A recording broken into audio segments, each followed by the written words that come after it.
ഇലക്ഷൻ്റെ പുതിയ വോട്ടർമാർ ഓരോ 5 വർഷം കഴിയുമ്പോഴേക്ക് 18 വയസ്സായ എത്ര പേര് ഈ നാട്ടിലുണ്ടാകും?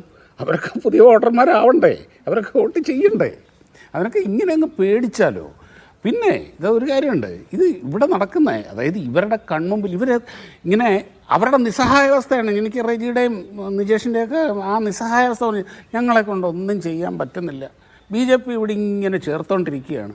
എൻ്റെ പൊന്ന് സാറേ, പിന്നെ എന്തിനാണ് നിങ്ങൾ ഈ രാഷ്ട്രീയ പാർട്ടി എന്നും പറഞ്ഞുകൊണ്ട് നടക്കുന്നത്? അല്ല, പിന്നെ ചേരുന്ന ആൾക്കാരെല്ലാം കൈക്ക് പിടിച്ച് വലിച്ചു കളയാൻ പറ്റുമോ? അത് പോയി കംപ്ലൈന്റ് ചെയ്യാനല്ലേ പറ്റുള്ളൂ. കംപ്ലൈന്റ് അതോറിറ്റീസ് എല്ലാം നിങ്ങൾക്ക് വേണ്ടി വർത്തമാനം പറയാൻ.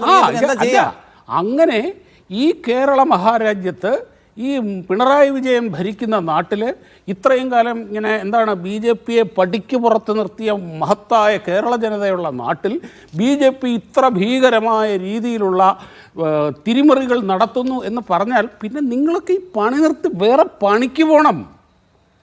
അല്ല, എന്താ അവർ ചെയ്യണം? ഞാൻ ചോദിക്കുന്ന ഷാബു പ്രസാദ്, ഒരു പ്രശ്നം ഉണ്ടായി, എന്താ ചെയ്യണ്ടേ? ഈ നാട്ടിൽ ഇവര് ഇവിടെ ഉണ്ട്, വരണാധികാരിക്ക് പരാതി കൊടുത്തിട്ട് വരണാധികാരി ചെയ്ത മഹിമയെ കുറിച്ച് അല്പസമയം മുമ്പ് ഞാൻ പറഞ്ഞു. പിന്നെ അത് കഴിഞ്ഞ് ആ സമയത്ത് 45 ദിവസത്തിനുള്ളിൽ നിങ്ങൾക്ക് കോടതിയെ സമീപിക്കാം.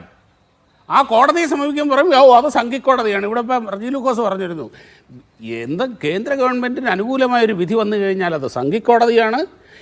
നേരെ എതിരെ ഒരു വിധി വന്ന അതേ കോടതി തന്നെയാണ് ഈ SIR-നില്ലാത്ത ഈ പാൻ കാർഡിനെ കൂടി ഉൾപ്പെടുത്തണം, പട്ടിക പ്രസിദ്ധീകരിക്കണം എന്ന് പറഞ്ഞപ്പോൾ അതേ കോടതി മഹത്തായ കോടതിയായി.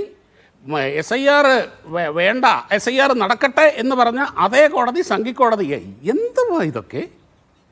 എന്തൊരു കഷ്ടമാണ് ഇവരുടെ അവസ്ഥ. എനിക്ക്